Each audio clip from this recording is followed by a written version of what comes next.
الحمد لله الذي علم بالقلم، علم الإنسان ما لم يعلم. الحمد لله على كل نعمة أنعم بها علينا في قديم أو حديث، أو سر أو علانية، أو خاصة أو عامة، أو شاهد أو غائب، أو حي أو ميت. الحمد لله حتى يرضى، والحمد لله إذا رضي، والحمد لله بعد الرضا.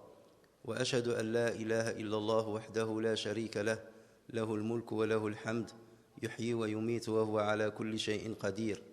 وأشهد أن سيدنا وحبيبنا محمدًا عبده ورسوله، وصفيه من خلقه وخليله، أدى الأمانة وبلغ الرسالة ونصح الأمة وكشف الله به الغمة. فاللهم صل عليه وعلى آله وصحبه ومن صار على نهجه إلى يوم الدين. أوصيكم ونفسي بتقوى الله عز وجل معشر المسلمين والمسلمات، فقد قال في محكم التنزيل: يا أيها الذين آمنوا اتقوا الله حق تقاته ولا تموتن إلا وأنتم مسلمون. يا أيها الناس اتقوا ربكم الذي خلقكم من نفس واحدة وخلق منها زوجها وبث منهما رجالا كثيرا ونساء، واتقوا الله الذي تساءلون به والأرحام، إن الله كان عليكم رقيبا. يا أيها الذين آمنوا اتقوا الله وقولوا قولا سديدا يصلح لكم أعمالكم ويغفر لكم ذنوبكم، ومن يطع الله ورسوله فقد فاز فوزا عظيما.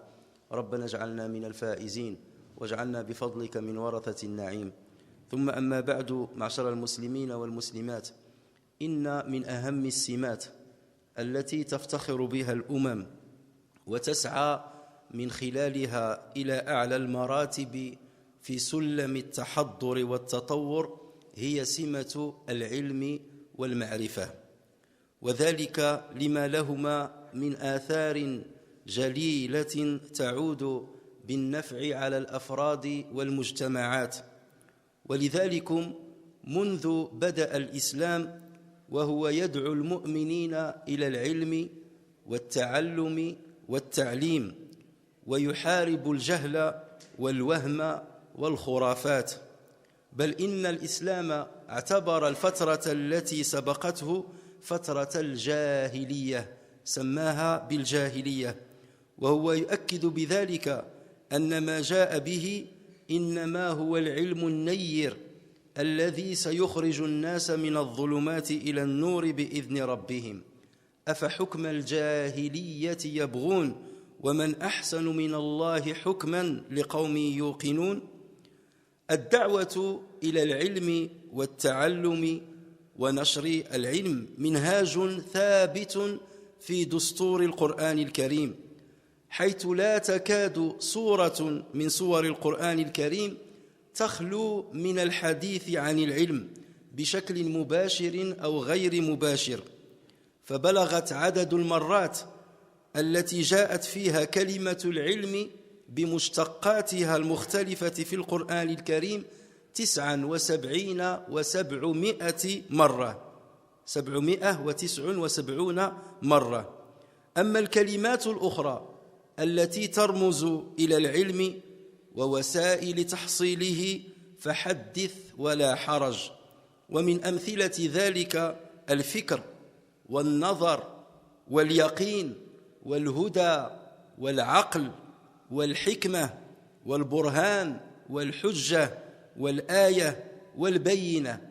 كل هذه كلمات ومواضيع تطرق إليها القرآن بشكل مسهب وبشكل كبير حتى يدل الناس على هذا الطريق الذي يوصل إلى الله تبارك وتعالى.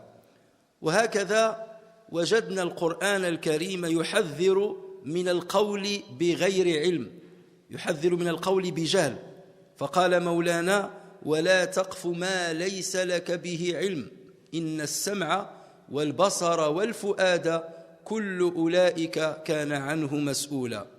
ومن هذه الآية من خلالها حدد القرآن الكريم أدوات الحصول على العلم، فذكر منها 3 أدوات الحصول على العلم. ذكر السمع، وذكر البصر، ثم ذكر الفؤاد. والفؤاد هو ما يرمز إلى ما نسميه بالعقل وما يحوم حوله. فهذه هي أدوات الإدراك عند يعني المسلمين وغير المسلمين عند من آمن بالله ومن لم يؤمن بالله عز وجل. هذه أدوات الاستدلال على ما يلمس بشكل مادي محسوس أو بشكل معنوي معقول. بل أمر القرآن الكريم المسلم أن يكون توحيد الله عز وجل نتيجة حتمية لعلم سابق، ثم أن يكون هذا التوحيد مبعثا للعمل. ولذلك قال مولانا: فاعلم أنه لا إله إلا الله واستغفر لذنبك وللمؤمنين والمؤمنات. ولذلك بوب كثير من العلماء في أبواب في كتب الحديث باب العلم قبل العمل، باب العلم قبل العمل. فالله تبارك وتعالى لا يريد أن يعبده الناس عن جهل، بل يريد أن يعبد عن علم، لأن العلم يوثق في القلب اليقين بالله تبارك وتعالى ويبعد العبد عن الارتياب. إنما المؤمنون الذين آمنوا بالله ورسوله ثم لم يرتابوا. الريبة هذه لا تدخل القلب إلا إذا كان صاحبه عرضة للشبهات والشهوات، والشبهة يكون سببها الجهل، الشبهة يكون سببها الجهل ويبعدها العلم والتعلم. Chers frères et sœurs, tous les peuples manifestent de la fierté quant à une caractéristique principale. Cette caractéristique, c'est elle qui donne la grandeur civilisationnelle aux populations. Et c'est elle qui leur permet un développement dans tous les domaines de la vie. Il s'agit de la caractéristique du savoir et de la connaissance. Et voilà pourquoi l'islam, depuis son début, a appelé les musulmans à la connaissance. Et il les a incités à acquérir le savoir, à l'apprentissage.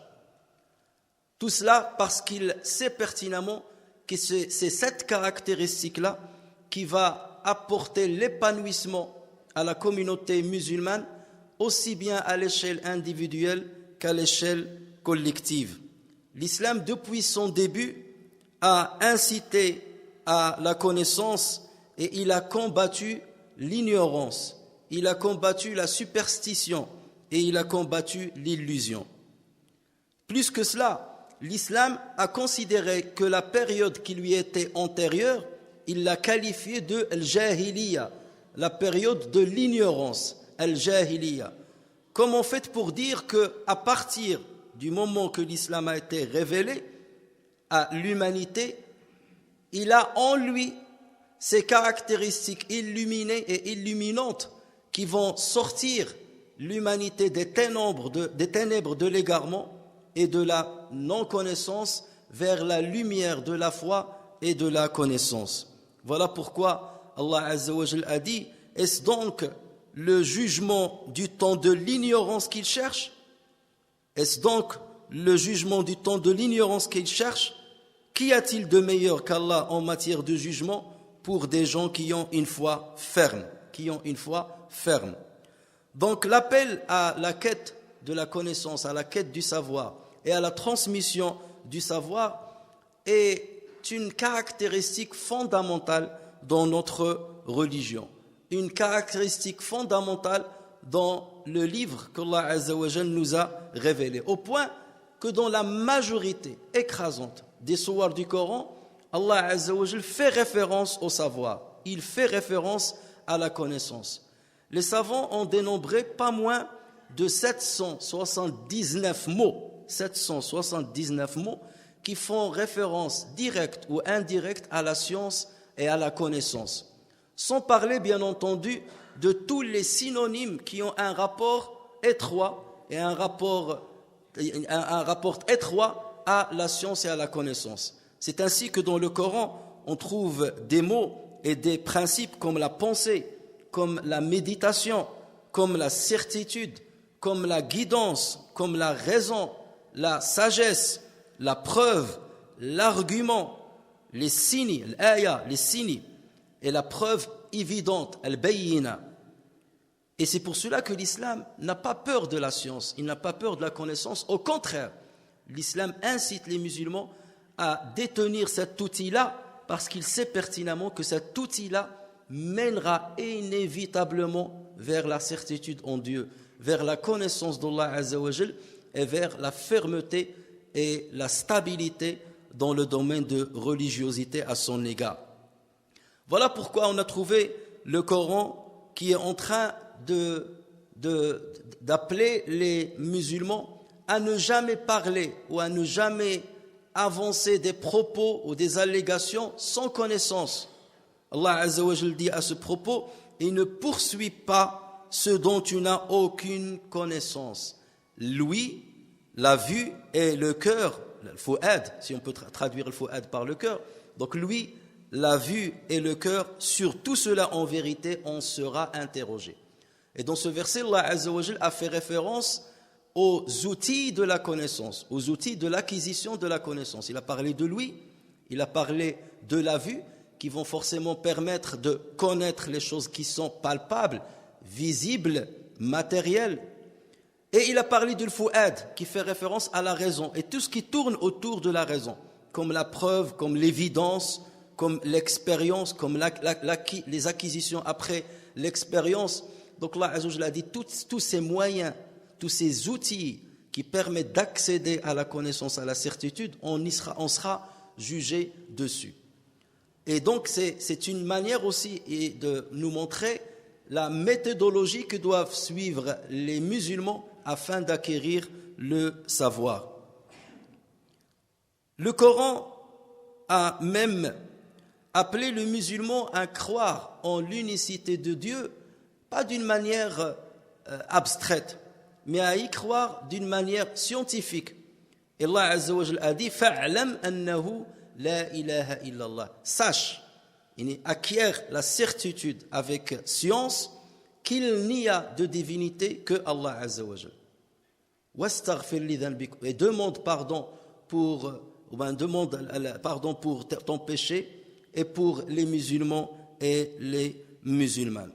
Fa'lam annahu la ilaha illallah. Il faut que ceci soit ancré dans ta certitude. Ce n'est pas comme parfois dans d'autres doctrines où on doit croire à certaines choses qui ne concordent pas avec la raison. Des choses qui sont contradictoires à la raison et aux outils de la raison. Au contraire, l'islam n'a pas peur de cela. Il pousse le musulman à utiliser la raison parce que c'est un moyen dont Allah Azza wa Jalla l'a doté afin qu'il parvienne à lui, afin qu'il le découvre. Et justement, la science a toujours été un outil principal dans la connaissance d'Allah Azza wa Jal et dans la connaissance de la fiabilité de la législation qu'il nous a descendue et qu'il nous a révélée. لقد جعل الإسلام للعلماء منزلة عالية ترفعهم فوق الناس في الدنيا والآخرة. قال الله عز وجل يرفع الله الذين آمنوا منكم والذين أوتوا العلم درجات. بل نجد الله تبارك وتعالى استشهد العلماء على وحدانيته فقال عز من قائل شهد الله أنه لا إله إلا هو والملائكة يعني الملائكة شهدوا أنه لا إله إلا هو شهد الله أنه لا إله إلا هو والملائكة وأولو العلم قائما بالقسط لا إله إلا هو العزيز الحكيم. حين تريد أن تستشهد على أمر ما يعني أحدا فإنك تستشهد أعظم الناس وأوثق الناس ولله المثل الأعلى. هنا استشهد على وحدانيته بمن؟ استشهد عليها بالملائكة خير من خلق الله عز وجل. ثم استشهد عليها بالعلماء. معنى أن الله تبارك وتعالى جعل العلماء على قدر عال من الرفعة والمكانة والتشريف فاستشهدهم على وحدانيته. يعني اسألوا الملائكة، أنتم ما تستطيعوش تسألوا الملائكة وتجيبكم بشكل مباشر على وحدانيته. فإن لم تستطيعوا ذلك لأنكم لن تتمكنوا من ذلك فاسألوا العلماء، اسألوا من استخدموا عقولهم، اسألوا من استخدموا أفكارهم، اسألوا من نقبوا عن الحقائق، اسألوا عمن غرسوا اليقين في قلوبهم بعد بحث مرير وبعد مشقة في تحصيل العلم. اسألوهم هل هنالك إله مع الله؟ فسيجيبونكم لا إله إلا الله. إن شهد الله أنه لا إله إلا هو والملائكة وأولو العلم قائما بالقسط. إذن هذا دليل على، من خلال هذه الآية، هذا دليل على أنه كلما زاد علمك هنا نتكلم، سنذكر عن أي علم نتكلم، كلما زاد علمك كلما زادت معرفتك بالله، وكلما زاد يقينك بوحدانيته. ولذلك أيها الإخوة الكرام أمرنا الله عز وجل أن نرجع دائما إلى علمائنا، وهم من أولي الأمر منا، إلى علمائنا، إلى أهل الذكر، لأنهم غرسوا في قلبهم اليقين، وبهم نرشد إلى الله تبارك وتعالى، وبهم نستنير في طريقنا إلى الله عز وجل. ثم إن الله تبارك وتعالى بيّن أن العلم الحقيقي لا يؤثر فقط على عمل العبد بجوارحه، وإنما يؤثر على عمل العبد بقلبه، وهذا هو الأشد. لأن القلب، باش تحرك القلب لا بد أن يكون علمك عميقا وقويا. قد تحرك الجوارح بشوية موعظة صغيرة، الناس ينوض يصلي وينوض يعبد الله، ولكن حتى تحرك حب الله في قلبك، وحتى تحرك خشية الله في قلبك، هنا لا بد أن تحتاج إلى علم عميق. وكلما زاد هذا العلم كلما زادت خشيتك لله وزادت محبتك لله تبارك وتعالى. ولذلك قال مولانا في محكم التنزيل: إنما يخشى الله من عباده العلماء. إنما حرف حصر، إنما يخشى الله من عباده، من كل عباد الله عز وجل، الذين يخشونه حق الخشية هم العلماء. والخشية هذه رمز إلى أعمال القلوب، وهي أهم وأسمى الأعمال التي يأجر الله عز وجل عليها، ولأنها هي التي تحرك الجوارح. إنما يخشى الله من عباده العلماء. فهنا يطرح السؤال: عن أي علم يتحدث القرآن الكريم؟ وعن أي علم تتحدث الأحاديث النبوية؟ العلم المقصود هنا هو كل علم أيها الإخوة، كل علم يعرف بالله، كل علم يعرفك بالله تبارك وتعالى ويمكنك من تحقيق العبودية له ومن تحقيق عمارة الأرض، فهذا علم محمود هو الذي يقصد في الآيات القرآنية. كل علم يمكنك من التعرف على الله ومن عبادة الله ومن عمارة الأرض، لأن الله تبارك وتعالى إنما خلقنا حتى نعمر الأرض، وتعميرها لا يتم إلا بالعلم. وأول هذه العلوم وأسماها هي العلوم الشرعية، كما قال علماؤنا: أسمى هذه العلوم هي العلوم الشرعية. والعلوم الشرعية قسمها العلماء إلى قسمين: قسموها إلى علوم مقاصد، ما يسمى بعلوم المقاصد أو علوم الغاية، وإلى علوم الوسائل، أو هنالك من يسميها بعلوم الآلة، علوم المقاصد وعلوم الوسائل، أو يمكن أن نسميها علوم الغاية وعلوم الآلة. علوم المقاصد هي العلوم المتصلة مباشرة بالاعتقاد، كل ما يتعلق بالاعتقاد والعمل والامتثال والتفكر، كعلم العقيدة وعلم التفسير وعلم الحديث لأنه كلام الرسول صلى الله عليه وسلم، وعلم الفقه لأنه سوف يعلمنا كيف نتعبد الله وكيف نتعامل فيما بيننا وفيما نتعامل مع غيرنا وكيف نتعامل مع غيرنا، وعلم الآداب والأخلاق، هذه تسمى بعلوم المقاصد. هذه هي الغاية الكبرى من التعلم ومن سلوك دروب العلم هي أن نصل إلى فهم القرآن الكريم، تفسيره وفهمه وتدبره، وإلى فهم قول الرسول صلى الله عليه وسلم وتعليمه، لأنه هذا هو مقصد رسالته. هو الذي بعث في الأميين رسولا منهم يتلو عليهم آياته ويزكيهم، هو علم التزكية، ويعلمهم الكتاب والقرآن والحكمة. والحكمة هي التي جاء بها الرسول صلى الله عليه وسلم وذكرها في أقواله وبانت في أعماله. إذن هذه تسمى بعلوم المقاصد أو علوم الغاية. ثم هنالك علوم الآلة أو علوم الأسباب، وهي العلوم التي تعين على دراسة علوم المقاصد، يعني بدونها لا تستطيع أن تصل إلى علوم المقاصد، وتعين على حسن فهمها. ومنها علوم اللغة، لأنك إن لم تكن يعني تعرف اللغة العربية معرفة دقيقة لا يمكن أن تفهم القرآن فهما دقيقا. قد تقرأ تفسير القرآن أو تفسير كلام يعني مفهوم بعض مفاهيم القرآن، تقرأ الترجمة له بلغة أخرى فتحصل على شيء من العلم. ولكن العلم الدقيق والتدبر العميق لآيات الله عز وجل لا يتم إلا بالمعرفة الدقيقة لعلوم اللغة العربية، لأن الله عز وجل أنزل هذا القرآن بلسان عربي مبين. ومنها علم أصول الفقه، هو الذي يمكن من معرفة علم الفقه. والذي تعلم الفقه دون تعلم أصوله قد يخبط خبط عشواء في كثير من الأحيان ويكون كحاطب ليل.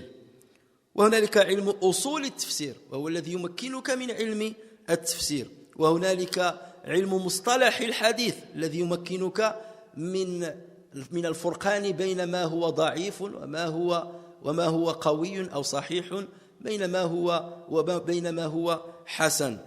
فإذن العلوم الشرعية بشقيها، علوم المقاصد وعلوم الآلة، هي أفضل العلوم طلبا وتعليما من حيث الأجر والثواب.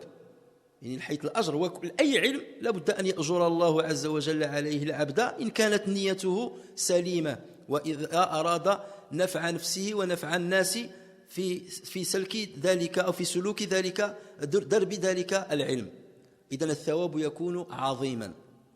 ثم تأتي بعد ذلك العلوم الأخرى بمختلف أنواعها ما دامت تنفع الناس، يعني لا تضر بها الناس، تنفع الناس في تدينهم، وتنفع الناس في صحتهم كعلم الطب مثلا، وتنفع الناس في كسبهم كعلم الاقتصاد وعلم التجارة. فهذه يعني كلها علوم نافعة أيضا يأجر الله عز وجل عليها إن رافقتها نية صالحة من قبل العبد. لأن مولانا يقول: هو أنشأكم من الأرض واستعمركم فيها فاستغفروه ثم توبوا إليه إن ربي قريب مجيب. فاستغفروه ثم توبوا إليه، هذه كإشارة إلى العبادة. استغفروه وتوبوا إليه عندها علاقة بالعبادة، تستغفر الله وتتوب إليه عبادة. ولكن لما قال لك هو أنشأكم من الأرض واستعمركم فيها، إن يجب عليكم وظيفتكم أن تعمروا هذه الأرض بالخير، وأن تستغلوا خيرات الأرض وما خلقه الله عز وجل لتطوروها فيما فيه مصلحتكم وفيما فيه مصلحة الناس أجمعين.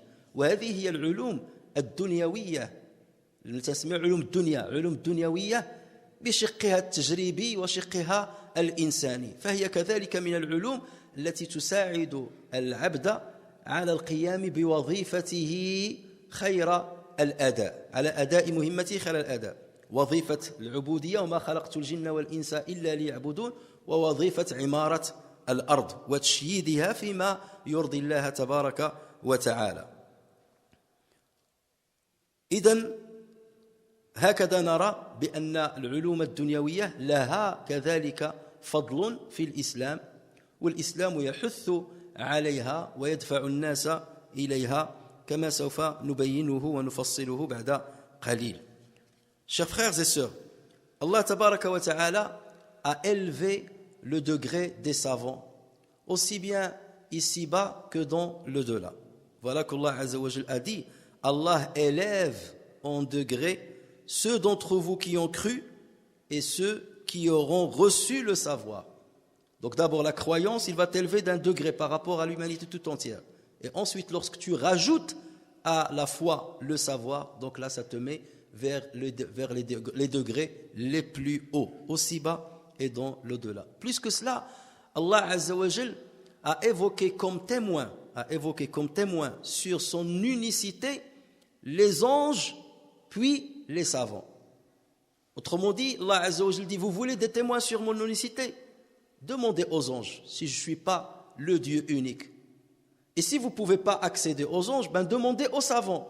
Donc regardez comment il a mis les savants au même degré que les anges pour être des témoins sur son unicité. Ainsi, Allah Azza wa Jal a dit, Shahidallahu annahu la ilaha illa huwa wal malaikatu wa ulul ilmi qa'iman bil qist. Allah atteste, et aussi les anges et les doués de science, qu'il n'y a point de divinité à part lui. Aussi les anges et les doués de science, qu'il n'y a point de divinité à part lui, le mainteneur de la justice, point de divinité à part lui, le puissant, le sage. Donc ceci nous confirme justement que les savants ont un degré très élevé aux yeux de la religion musulmane. Et plus que cela, Allah Azza wa Jal nous a montré que l'acquisition du vrai savoir et du bon savoir ne permet pas uniquement d'impacter positivement l'action de l'être humain, mais il impacte aussi son cœur. Et les œuvres du cœur sont beaucoup plus difficiles à mobiliser que les œuvres du corps. Tu peux être un musulman et accomplir bien comme il le faut les activités corporelles. La prière, le jeûne, le pèlerinage, la lecture du Coran, ce sont des activités corporelles. Mais là où c'est plus encore important, c'est de toucher l'activité du cœur, la crainte révérentielle, craindre Allah Azza wa Jal. C'est difficile d'atteindre cela d'une manière directe. L'amour d'Allah Azza wa Jal, aimer Allah Tabaraka wa Ta'ala, placer sa confiance en Allah Azza wa Jal. Il s'agit là d'œuvres du cœur et non pas du corps. Et regardez comment Allah Azza wa Jal a exprimé justement l'importance du savoir et des savants en matière d'activité du cœur. Il a dit, parmi ses serviteurs, seuls les savants craignent Allah. Parmi tous ses serviteurs, seuls les savants craignent Allah. Les anges sont des savants parce qu'ils connaissent Allah Azza wa Jal bien comme il faut. Les prophètes sont des savants, et ainsi que d'autres, et les savants de la communauté, bien entendu, qu'Allah Azza wa Jal a mis dans ce degré élevé. Alors, c'est là où on se pose toujours une question, de quelle science s'agit-il? L'islam, il nous pousse à la quête du savoir, mais de quel savoir et de quelle connaissance on parle ici? En fait, il s'agit de toute connaissance ou de toute science qui permet trois choses. Qui te permet de connaître Dieu, qui te permet d'adorer Dieu, et l'adoration c'est un vaste champ, qui te permet d'adorer Allah Azza wa Jal, et qui te permet d'exploiter la terre, parce que parmi les missions qu'Allah Azza wa Jal nous a données, c'est de l'adorer et d'exploiter la terre dans le bon sens. Donc toutes les sciences et toutes les connaissances qui mènent vers ces trois objectifs sont des sciences louables, et les musulmans sont invités à les acquérir et à fournir tout effort pour faire partie de ceux qui les maîtrisent. Et bien entendu, en premier lieu, le premier chef qu'on trouve dans ces sciences-là, il s'agit des sciences religieuses, le ulum al-shar'iyya. Et les savants ont divisé les sciences religieuses en deux catégories. Il y a les sciences de la finalité et les sciences de l'outil. Les sciences de la finalité, ulum al-maqasid, qui mènent directement à la connaissance de Dieu et à la connaissance de sa législation. Il s'agit par exemple de l'exégèse du Coran, parce que l'exégèse du Coran te permet de comprendre la parole de Dieu et te permet de méditer la parole de Dieu. Et c'est la finalité pour laquelle le Coran fut révélé. Il s'agit par exemple des sciences de hadith, parce qu'ils te permettent de comprendre la parole du prophète sallallahu alayhi wa sallam, les enseignements du prophète sallallahu alayhi wa sallam, parce qu'Allah Azza wa Jalla l'a envoyé pour cette mission, pour enseigner. Et donc pour accéder à l'enseignement du prophète sallallahu alayhi wa sallam, tu passes entre autres par ilm al-hadith. Il s'agit par exemple de l'ilm al-fiqh, l'ilm de la jurisprudence islamique, parce que c'est par ce savoir-là que tu peux accomplir tes adorations. Tu dois savoir ce qui est licite, ce qui est illicite, comment accomplir ta prière, comment la réparer s'il y a un manquement, comment tu accomplis ton jeûne, le pèlerinage lorsqu'il faut l'accomplir, et ainsi de suite. Donc cette catégorie des sciences, et une d'autres, la science de l'aqida aussi, du credo, la science du credo, toutes ces sciences-là, donc, on les appelle les sciences des finalités. Ce sont les sciences les plus nobles, et à propos desquelles on est le plus rétribué lorsqu'on les acquiert et lorsqu'on les diffuse. Il ne suffit pas de les acquérir pour soi, mais encore faut-il les diffuser aux autres, à nos enfants, à notre entourage, et plus loin encore. Et il y a d'autres sciences qu'on appelle les sciences des outils. Ce sont les outils qui te permettent d'accéder aux sciences de finalité. Il s'agit par exemple de la maîtrise de la langue arabe. Et là, il y a énormément de sciences dans la langue arabe. Il n'y a pas qu'une seule science, on en a parlé déjà une autre fois. Donc les sciences d'arabe, parce que le Coran a été révélé par la langue arabe. Et plus tu maîtrises l'arabe, plus tu maîtriseras la connaissance du Coran, la connaissance de la parole de Dieu et la méditation de la parole de Dieu. Bien entendu, la traduction peut aider, mais jamais au même niveau que l'arabe lorsqu'on le maîtrise. On lit le Coran d'une autre manière et on le déguste d'une autre manière. Il s'agit par exemple des sciences de l'ulum, ilm usul fiqh, les sciences de la principologie, de la jurisprudence islamique. Tu peux maîtriser le fiqh, la jurisprudence islamique, mais si tu ne maîtrises pas en avance les sources ou bien les fondements de le fiqh, tu auras un manquement dans ta connaissance. Il y a ilm usul tafsir, la science des fondements de l'exégèse, les fondements de l'exégèse coranique. Là, les sciences par exemple du Coran comme tajwid et d'autres sciences. Donc ce sont des sciences de l'outil qui permettent d'atteindre les sciences nobles et les sciences des finalités. Et donc plus on descend vers le bas, moins on a bien entendu de rétributions. Les meilleures rétributions auprès de Dieu, on les trouve dans les sciences qu'on a citées là. Les sciences de finalité, ensuite viennent les sciences qui sont des moyens pour parvenir aux sciences des finalités, et ensuite viennent bien entendu d'autres sciences qu'on qualifie de sciences profanes. Alors, dans le jargon actuel, on les qualifie de sciences profanes. Ce n'est pas parce qu'on a dit qu'ils sont profanes que forcément ça porte une connotation négative, comme on va le voir, pas du tout. Même s'il s'agit de sciences profanes, elles sont à rechercher, elles sont à acquérir, elles sont à maîtriser. Pourquoi? Tout simplement parce qu'Allah Azza wa Jalla nous a montré la mission pour laquelle il nous a créés. Lorsqu'il a dit Huwa ansha'akum min al-ardi wasta'marakum fiha. Donc de la terre il vous a créé et il vous l'a fait peupler et exploiter.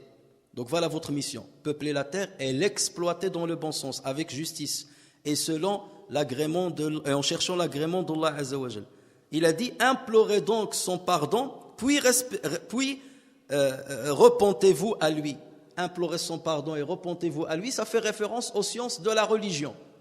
C'est les sciences de la religion qui vont te permettre de demander pardon à Dieu et de te repentir. Mais pour l'exploitation de la terre, dont Allah Azza wa Jalla a parlé comme mission de l'être humain, il faut maîtriser les sciences et certaines sciences profanes. Donc vous voyez que l'islam ne passe pas à la trappe cette catégorie de sciences, au contraire, il les loue et il appelle les musulmans à les maîtriser. Et d'ailleurs, les musulmans qui ont compris justement ce fondement-là ont construit une grande civilisation, la civilisation musulmane, sur la base des sciences théologiques et la base des sciences profanes également. Ma'ashara al-muslimina wal-muslimat, inna kathiran min al-ulum allati nusannifuha في خانة العلوم المادية والتجريبية البحثة. هذه العلوم اللي دابا بعض المرات تنقصوا من القيمة ديالها. كثير من هذه العلوم المادية بحال علم البيولوجيا، علم الفيزيك، علم الأحياء، علم النباتات، هذه علوم مادية، أو العلوم الإنسانية كعلوم الاجتماعيات أو علوم البسيكولوجية. يعني هذه العلوم هذه أيها الإخوة الكرام كثيرا ما نصنفها تنقول بأن هذه علوم مادية لا علاقة لها بالعلوم الشرعية، وهذا أيها الإخوة الكرام خطأ فادح يرتكبه كثير من المسلمين، بل يرتكبه كثير من العلماء. كثير من العلوم المادية والعلوم التجريبية يمكن أن نصنفها في خانة العلوم الشرعية بشقيها.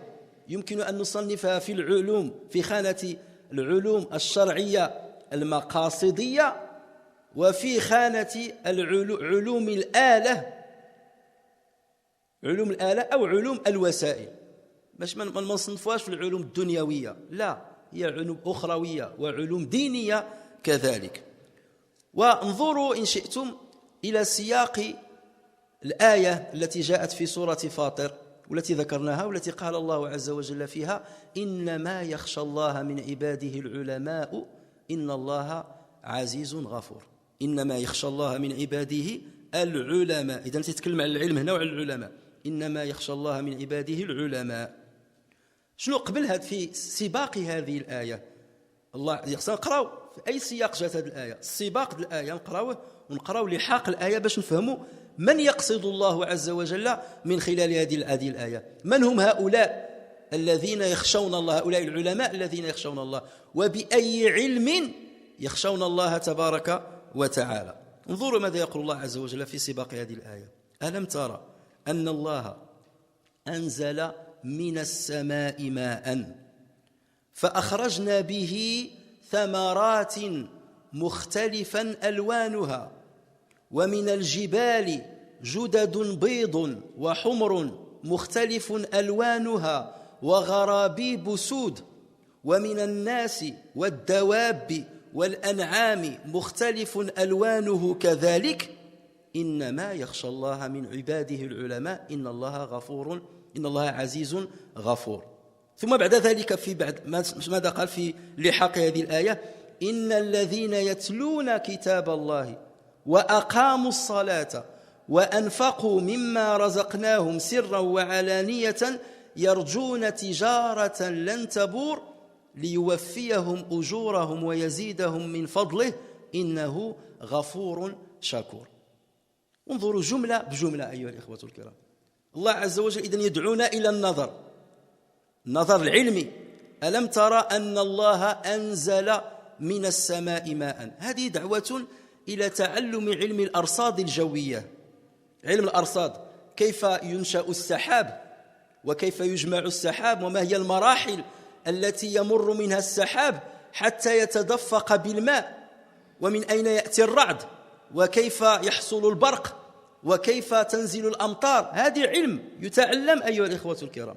إذن هي دعوة إلى تعلم علوم الأرصاد. ألم ترى أن الله أنزل من السماء ماء فأخرجنا به ثمرات مختلفا ألوانها. الثمرات مختلفا ألوانها. علاش مختلفا ألوانها؟ لأن الجينات نتاعها تتغير، وهذا دعوة إلى علم الجينات، لا جينيتيك. ودعوة إلى علم النباتات، لأن الثمار إنما هي من النباتات. فأخرجنا به ثمرات مختلفا ألوانها. كل ما يتعلق بالنباتات، علوم الغابة، علوم المياه، علوم النباتات، علوم يعني الطب الصيدلي عبر النباتات، لأن حتى النباتات فيها ما له دور تطبيبي جعل الله عز وجل دواء. إذن حتى الطب والصيدلة تدرسها من خلال هذا، لأنها خلق الله، خلقت بهذا الماء الذي أنزله الله وهذه الأرض التي خلقها الله تبارك وتعالى. فهي دعوة إلى مثل هذه العلوم. ثم قال: ومن الجبال جدد طرق جدد بيض وحمر مختلف ألوانها، أشكال وأنواع، وغرابيب سود. الغرابيب هي الأحجار، أحجار سوداء.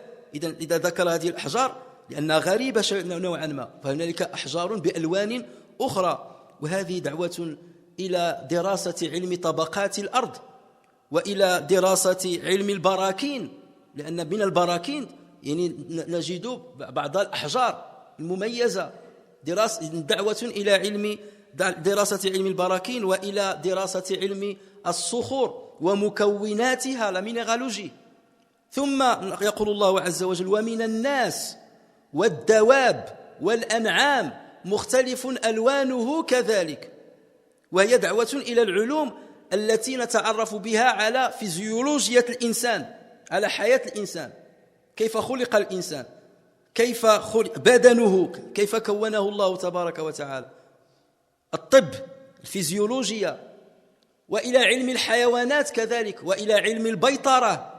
ومن الناس والدواب والأنعام مختلف ألوانه كذلك. هنا عرفتي تشوفوا الجينيتيك علاش مختلفين هادشي كله. إذا تمشيو ندرسوا علم الجينات مختلف ألوانه كذلك. عاد من بعد قال إنما يخشى الله من عباده العلماء اللي علموا بهذه الأمور التي ذكرها. إذن هي دعوة صريحة إلى العلوم الدنيوية. وبعد ذلك قال الله تبارك وتعالى إن الذين يتلون كتاب الله، هي تلاوة القرآن أو تلاوته وفهمه وتدبره وتفسيره، العلوم الشرعية ذكرها من بعد. إن الذين يتلون كتاب الله وأقاموا الصلاة، ماشي صلوا، أقاموها. وحتى تقيم الصلاة حق إقامتها لابد أن يكون لك علم فقه الصلاة وعلم الوضوء.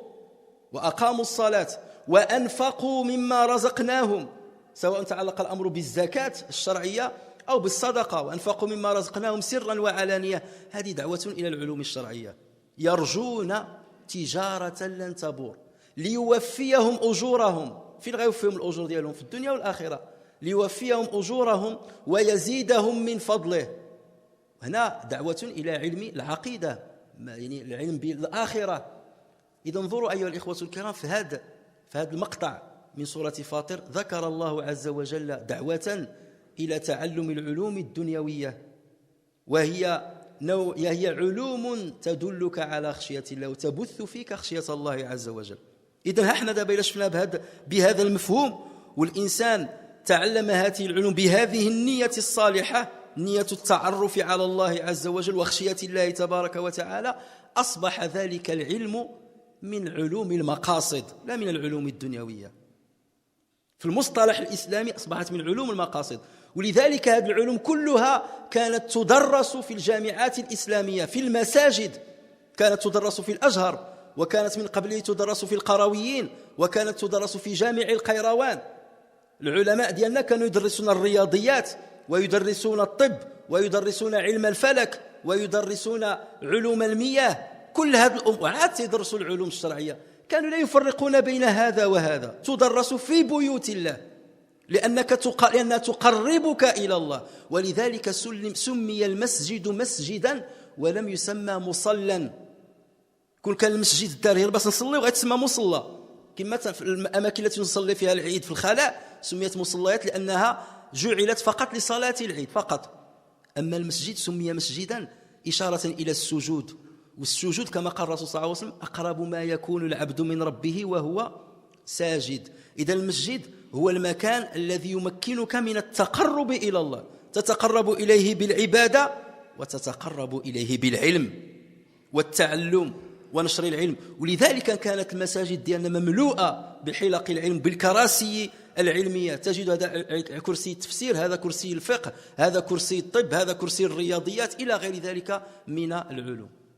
فإذا بغينا نرجع للقوة التي كانت عند سلفنا الصالح، وأن نرجع إلى ما أراده الله عز وجل منها، هكذا يجب أن تعمر مساجدنا أيها الإخوة الكرام. ماشي فقط هذا الأمر خاص بطلبة العلم، وإنما هذا الأمر يخص جميع المسلمين. الحرفيون في بلداننا، الخراز والنجار والصباغ والحياك، هادو كانوا تيتعلموا قبل تيصلي العصر وتيجلس تيتعلم من الفقه واحد نص ساعة ولا ساعة، وعاد يمشي للحرفة ديالو، تيصلي الفجر ويجلس يقرأ القرآن مع الفقه ويفسر له، عاد تيمشي للحرفة ديالو. هادو كانوا عندهم علم أيها الإخوة الكرام. تلقى حرايفي ونجار وتجي تسأله شي مسألة فقهية ويجيبك عنها، لأنه مرتبط بالمسجد. ولذلك تجد مساجدنا القديمة يعني تجدها محاطة بأصحاب الحرف. تلقى المسجد الكبير القديم دائما تلقى حدين النجارين والصباغين والحياكين والسلالين. انظروا إلى المدن القديمة، وهذا فقه عميق لسلفنا الصالح أيها الإخوة الكرام. وهكذا كنا نرى العلم.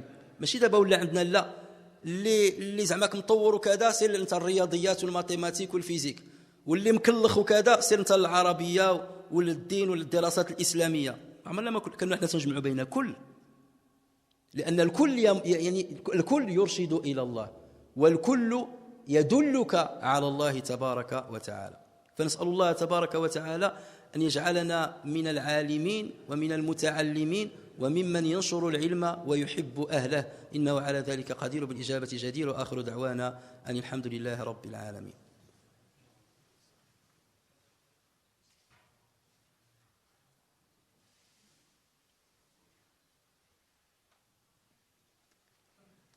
Alhamdulillah, wassalatu wassalamu ala rasulillah wa ala alihi wa sahbihi wa man wala.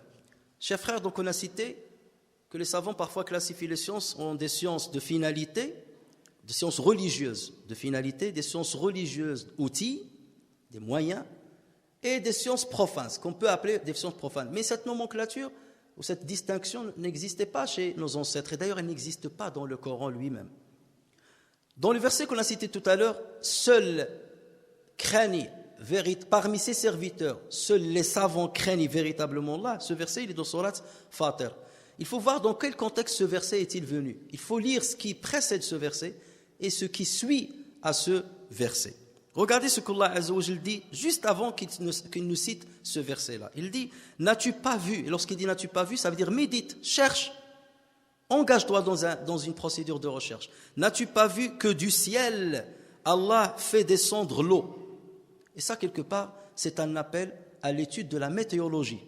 C'est toute une science. La science qui nous permet de savoir comment les nuages se forment, comment les nuages se condensent, quelles sont les différentes catégories de nuages, comment la pluie tombe, comment le tonnerre apparaît, comment l'éclair apparaît. C'est toute une science. Et donc là, lorsqu'il dit « N'as-tu pas vu ?» ça veut dire « Va voir, étudie ça. Engage-toi dans la quête de ce savoir-là. » Et nous, ça, quelque part, nous, on le classe comme une science profane. Alors qu'Allah Azza wa Jalla ici, il la cite dans le Coran comme une science religieuse qui va te mener à la crainte d'Allah Azza wa Jalla. N'as-tu pas vu que du ciel, Allah fait descendre de l'eau, puis nous en faisons sortir des fruits de couleurs différentes? Donc regarde ça, cherche ça, des fruits. Donc là, c'est un appel aussi à l'étude de la floristique, tout ce qui concerne les sciences de la végétation, à la floristique, à l'étude de la flore, à l'étude des végétaux, les études d'agroalimentaire, de la nutrition. Et lorsqu'il dit mukhtalifan alwanu, des différentes couleurs, ça c'est un appel aussi à l'étude de la génétique. Pourquoi leurs couleurs se différencient? Ça veut dire qu'il y a des gènes qui les différencient, qui différencient leur phénotype. Et donc là c'est un appel à l'étude de la génétique. Donc ce n'est plus, selon ce verset-là, une étude ou bien une science profane. Et lorsqu'il dit « Et dans les montagnes, il y a des sillons blancs et rouges de couleurs différentes et des roches extrêmement noires. » Ça, c'est un appel indirect à l'étude de la géologie, avec ses différentes disciplines. L'étude de la minéralogie, l'étude de la stratigraphie, l'étude de la paléontologie, l'étude de la vulcanologie, l'étude de la sismologie, l'étude de la géomorphologie, l'étude de la pétrologie. C'est une manière indirecte de nous appeler à découvrir ces choses-là à travers ces sciences-là. Ensuite, il a dit, il y a pareillement des couleurs toutes différentes parmi les hommes, les animaux et les bestiaux. Les hommes, donc toutes les sciences qui sont directement liées à l'être humain, comme la biologie, comme la médecine, comme la génétique. Ensuite, donc il dit les animaux et les bestiaux, la faunistique, l'étude de la physiologie animale, les études vétérinaires. Tout cela est englobé dans cette phrase-là. Ensuite, Allah Azza wa Jal, c'est là où Allah Azza wa Jal dit ceux qui craignent véritablement, parmi ses serviteurs, ceux qui craignent véritablement Dieu, ce sont les savants. C'est là où il cite les savants. Donc les savants qui ont étudié ces choses-là. Et juste après, Allah Azza wa Jal revient sur les sciences qu'on appelle nous les sciences religieuses, théologiques. Donc après, il dit ceux qui récitent, et c'est dans le même passage, ceux qui récitent le livre d'Allah. Donc là, c'est une référence à la maîtrise du Coran, sa lecture, donc sa psalmodie, à la méditation du Coran, à l'exégèse et ainsi de suite. Ceux qui récitent le livre d'Allah accomplissent la salat. Et pour que tu accomplisses la salat comme il le faut maîtriser la jurisprudence, ne serait-ce que de la salat. Accomplissent la salat et dépensent en secret et en public de ce que nous leur avons attribué. Donc maîtriser la science de zakat. Donc ces gens-là espèrent ainsi faire un commerce qui ne périra jamais, afin qu'Allah les récompense pleinement et leur ajoute de sa grâce. Les récompenses où? Les récompenses ici-bas et dans le delà. Donc ça fait référence aussi à la science de l'aqida dans le delà. Donc vous voyez que Allah Azza wa Jal, dans ce passage coranique, il a englobé tout. Et c'est là où je vous dis que parfois, les sciences que nous classons habituellement comme étant des sciences profanes sont réellement... Tout dépend de l'intention pour laquelle on les acquiert et on les recherche et on s'engage dedans. Ils sont en fait des sciences religieuses qui te permettent de comprendre le Coran, parce que le Coran fait référence à ces choses-là. Il fait référence au ciel, il fait référence aux planètes, il fait référence aux astres. Donc l'astronomie, c'est une science qui va te permettre de mieux comprendre le Coran et comprendre son message. Et voilà pourquoi, chers frères et sœurs, lorsque vous êtes dans l'école, c'est vrai qu'ici, par exemple, en France, on va vous dispenser uniquement ce qu'on appelle les sciences profanes. Mais vous, dans votre attention, dans l'acquisition de ces sciences-là, vous devez savoir que ces sciences-là vont vous être nécessaires et utiles pour votre religiosité, pour votre foi et pour votre certitude en Allah tabaraka wa ta'ala. Il ne faut pas les considérer comme des ennemis. Et c'est pour cela que dans nos mosquées, qui étaient des universités, les premières universités du monde, c'était des mosquées, comme le Qarawiyyin, comme le Qayrawan, comme l'Azhar plus tard. On enseignait toutes les sciences à pied d'égalité. Les sciences dites religieuses et les sciences dites profanes. On enseignait les mathématiques, l'astronomie, la physique, la médecine. Et on avait des savants qui étaient multidisciplinaires. Il est médecin et en même temps il est faqih. Avicenne, c'était un médecin et un faqih. Ibn Rushd et beaucoup d'autres. On ne faisait pas de distinction. Tout ce qui permet de découvrir la grandeur d'Allah Azza wa Jal, les attributs d'Allah Azza wa Jal, tout ce qui permet de nous permet de bien adorer Allah tabaraka wa ta'ala, tout ce qui nous permet de bien construire cette terre et de l'exploiter dans la justice bien entendu, ce sont des sciences qui sont louables et à propos desquelles on sera récompensé dès lors que une intention noble nous accompagne lorsqu'on part en leur quête et en leur recherche. As'alullah tabaraka wa ta'ala أن يجعلنا من العلماء العارفين وأن يجعلنا ممن يعلم فيعمل ويعمل فيخلص. اللهم صل وسلم وبارك على سيدنا محمد وعلى آله وصحبه وسلم تسليما كثيرا إلى يوم الدين. صل على سيدنا محمد في الأولين وصل على سيدنا محمد في الآخرين وصل على سيدنا محمد في الملأ الأعلى إلى يوم الدين. اللهم اغفر لنا ذنوبنا وتجاوز عن سيئاتنا وارحمنا يا أرحم الراحمين.